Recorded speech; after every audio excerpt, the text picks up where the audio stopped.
Olha isso. Isso aqui, ó, é um lápis.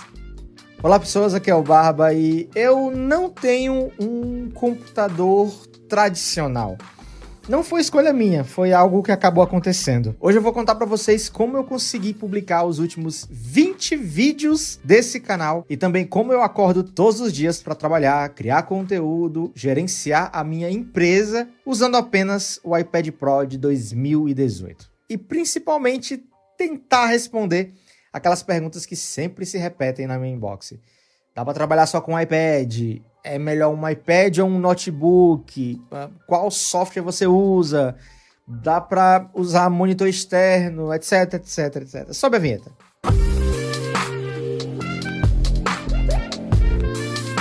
Se você não é inscrito nesse canal, clica aí embaixo em inscrever-se, clica no sininho do lado, assim você não perde nenhum vídeo.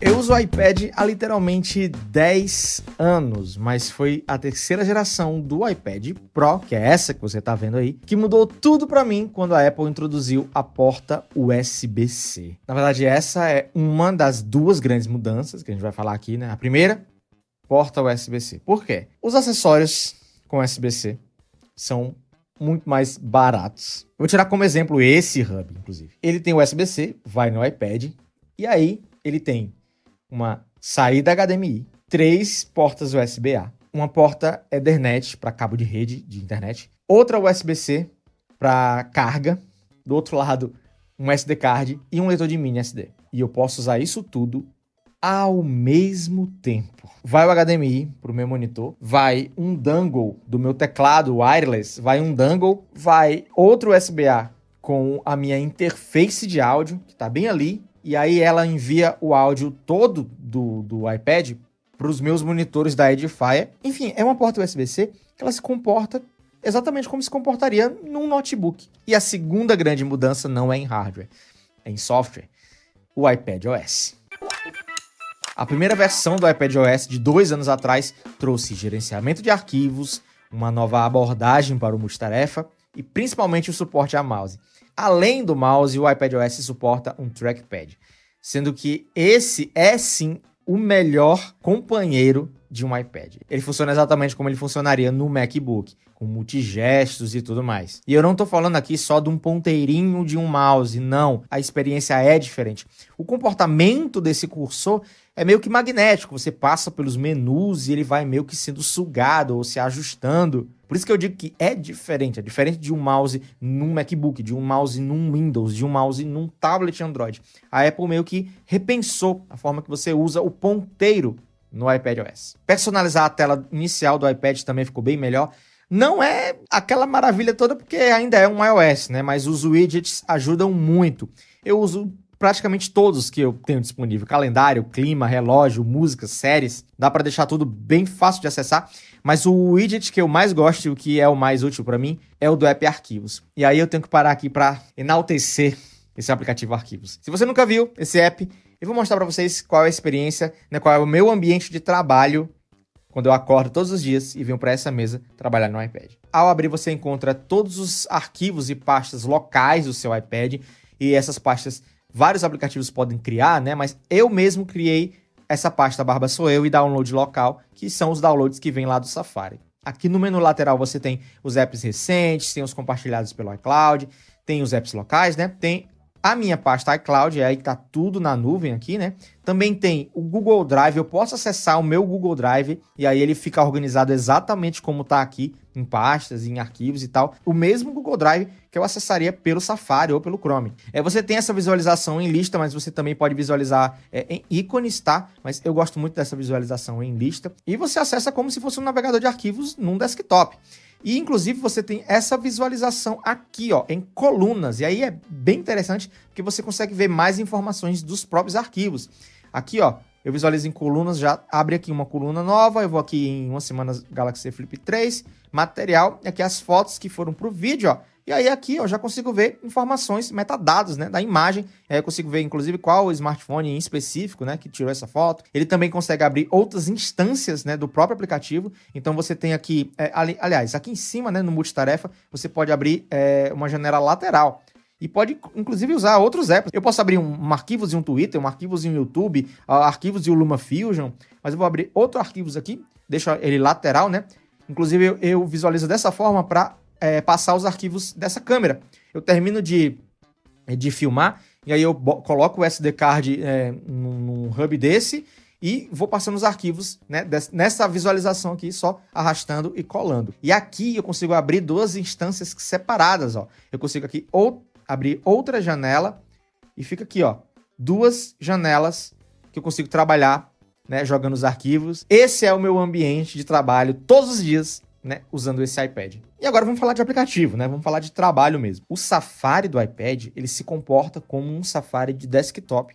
Então, todos os web apps que você teria que baixar um aplicativo, você já não precisa. Então, você até economiza armazenamento no iPad. Você não precisa instalar Google Drive, Google Docs, Slack, Discord, Evernote, todos esses aplicativos que têm a versão web, você pode usar no Safari, no navegador. Com essa possibilidade de carregar tudo como um web app, você tem como usar um aplicativo chamado Shift Screen. O Shift Screen consegue acabar, né, com uma limitação que o iPad tem em relação ao monitor externo, e eu vou já falar sobre isso, que é o seguinte: ele consegue estender o próprio app num monitor externo, 16:9, ultrawide, tanto faz, e você pode criar janelas com web apps abertos.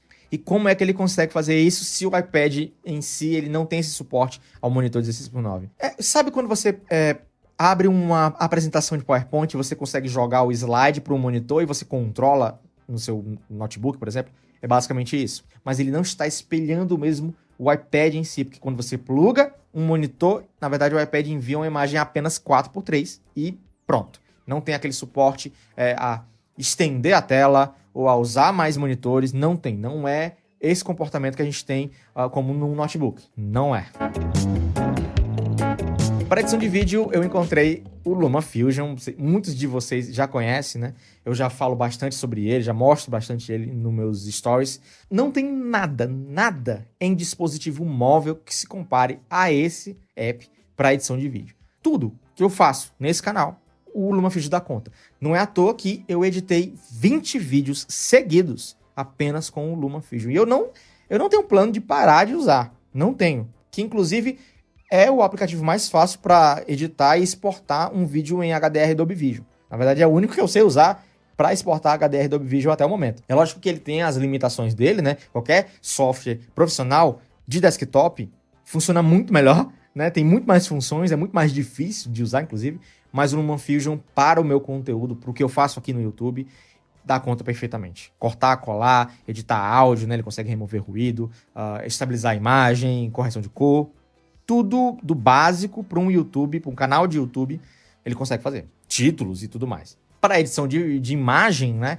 Eu indico a Affinity Photo. Na verdade, eu considero ele o Photoshop do iPad. Apesar de ter um Photoshop para iPad, eu ainda acho que o Affinity Photo é o Photoshop definitivo para iPad até o momento. Eu fiz todas as capas dos meus vídeos nos últimos 3 anos. Não importa a complexidade, eu fiz tudo no Affinity Photo, combinando com o Procreate, que eu uso basicamente para dar uma pincelada, né? Quando eu preciso colocar uma seta para apontar para um detalhe, fazer um círculo, enfim, desenhar ali naquela capa, eu uso o Procreate, porque ele é melhor sim para usar a Apple Pencil. Inclusive, eu queria saber até desenhar melhor para poder fazer mais trabalhos com ele. O Procreate, inclusive, recebeu uma atualização recente, que ele consegue trabalhar também com imagens em 3D. Você que é artista digital, você pode carregar, por exemplo, um 3D de um skate, né, e desenhar ali direto no skate, e no final exportar só o arquivo necessário, no formato necessário, para que você imprima e cole naquele shape. E não para só aí, né? Tem muita gente trabalhando com 3D no próprio iPad. Eu não sou especializado nisso, tá? Gostaria muito de entender mais, de estudar mais, mas no momento eu não posso. Mas tem gente trabalhando, sim, para esculpir 3D, para criar projeto de arquitetura, projeto de decoração.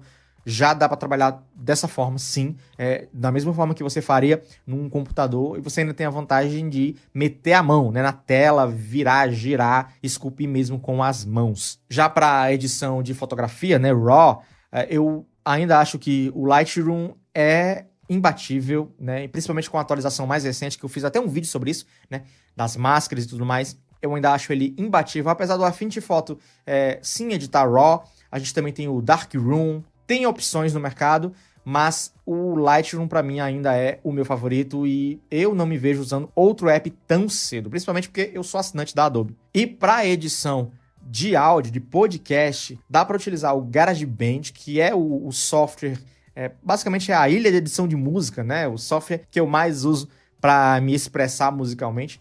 Ele é gratuito, ele é da própria Apple, né? Ele é uma versão, eu diria assim, uma versão amadora do Logic Pro, mas tem aplicativo que é feito para isso. Todas as vezes que eu precisei, eu utilizei o Ferret. Esse app, sim, ele é desenvolvido para edição de podcast. Aliás, para gravação e edição de podcast. E aí vem a pergunta que mais me fazem, né? A pergunta que até algumas pessoas... Eu já recebi comentários de que pessoas se arrependeram de comprar um notebook, que devia ter ido no iPad, porque eu mostro umas coisas legais no iPad, não sei o que. Calma. O que aconteceu comigo foi um acidente. Eu tinha um MacBook. Eu moro muito perto do litoral. E ele tá com uma oxidação na placa lógica. E ficaria muito caro. Aqui, na assistência, né, ficaria muito caro. Na verdade, basicamente o preço de um novo para consertar. Eu demorei 10 anos para me sentir confiante em trabalhar só com o iPad. Da mesma forma, nós temos décadas de sistema operacional desktop. É muita coisa para evoluir. Enquanto a gente só tem 2 anos de iPadOS.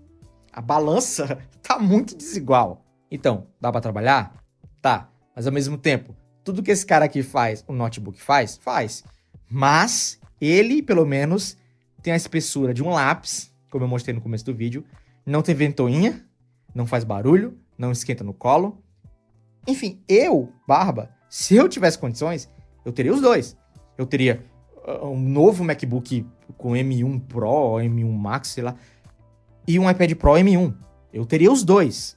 Mas hoje, Barba, prefiro ficar sem um notebook do que sem um iPad.